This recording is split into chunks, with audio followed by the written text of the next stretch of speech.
Yo, different people like anime for a lot of different reasons. Some like it for the plot, some like it for the plot, some people like it for the action or for the animation, but for me, it's always been about the characters. If a show has characters I like, that's basically all I need. A series just having likable characters can basically carry the whole show for me. And I especially love different characters' dynamics and relationships. You know how in anime they have like the student-teacher dynamics, and I've already talked about villain group dynamics in another video, but one of my favorite kind of dynamics in anime is rivalries. And the concept of a rivalry is so simple, but I think because of that there's just so many different ways to do it, and that's why every anime that does do it has its own interesting spin on it. But you can't talk about this trope at all without talking about the OG Goku and Vegeta. And while I have my many problems with Dragon Ball, I think everyone can agree that Goku and Vegeta's relationship is one of the best and most iconic relationships in anime. And it's interesting because anime is no stranger to the whole enemies become rivals thing, but in the case of Goku and Vegeta, the shift just felt so natural. I think a lot of that has to do with how long it took, because I don't think you can even really say Goku and Vegeta are proper rivals until the Buu Saga, because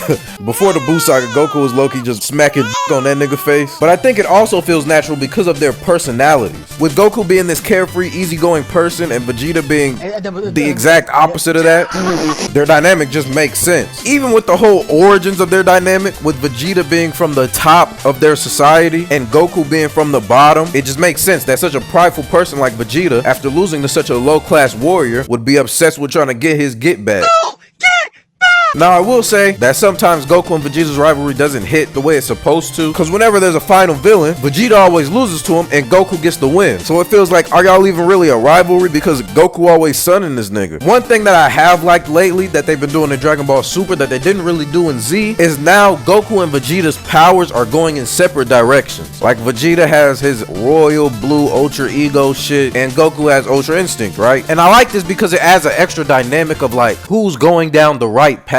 Who is going down the path that's going to lead to being more powerful, which is something that I think is done really well in the rivalry dynamic of Naruto and Sasuke. Now, I don't care what nobody say, I've always felt like Naruto and Sasuke's relationship was underbaked. Why would you say that? It just felt like they moved way too quickly from we hate each other to oh now we're best friends. I feel like there's a little bit of middle ground there that they never covered. But regardless, the way that Sasuke and Naruto parallel each other as rivals is perfect. All the way down to like their ancestry and Sasuke having the eyes and Naruto having the body, the Indra and Ashura stuff, y'all know about all that. But it's interesting because not only are the powers themselves polar opposites, but also how they get them. Every power that Naruto gets was gained by his relationship with someone else. Whether it was strengthening his connection with Kurama, or learning Rasengan from Jiraiya, or Sage Mode from the Toads. Through his friendships and personal relationships, Naruto gains more power. And this contrasts to Sasuke, who gains his powers through pain and loss. Every time Sasuke loses something, he gains more power. When he cuts ties with Naruto, he gains more power. When he attacks Sakura and Kakashi, when he betrays Karin, when he loses his brother, when he finds out why his brother did what he did. Every time Sasuke loses something, every time a little piece of his humanity is stripped away from him, he gains power. And that's the whole struggle between Naruto and Sasuke, that Naruto is trying to show Sasuke that there's another way. And I tend to like those kind of relationships in anime where one person kind of has to reel in the other person's craziness and kind of protect them from themselves. Another relationship that reminds me of that is Black Star and Kid from Soul Eater. At least in the manga, because I have not finished the Soul Eater anime. Black Star also has to go through this Sasuke-esque struggle of like, how much of my humanity am I willing to give up to gain power? And now that I think about it, Sasuke and Black Star are kind of a lot alike. At least their origins are a lot alike. They had their whole clan of ninjas that people were scared of, so they took them out. And then they were the last surviving one that people were like, oh, we'll let this one live. But anyway, Kid ends up being this stabilizing force and also being like Black Star's motivation in a way. Because from the beginning of the story, Black Star wants to be as strong as a god, or stronger than God. And Kid just so happens to be a god. I just told you who I thought I was, a god. So over the course of the story, as you see their relationship develop and Black Star start to gain more strength, you start to see Kid seeing him more as an equal. And I love this dynamic because at certain points, Black Star gets insecure about his strength and stuff, and Kid is always the one that's there to pick him back up. And that's another thing that I love about rivalries, is how they motivate each other to get stronger. I especially love the way this is done in My Hero Academia with Deku and Bakugo. I fucking love Bakugo, that's my guy. But he is kind of a dickhead. But I think that's kind of what makes their dynamic work. Because Deku's such a nice guy all the time, it takes a nigga like Bakugo to bring out his edge. And I like to think a little bit of Deku's kindness rubs off on Bakugo too.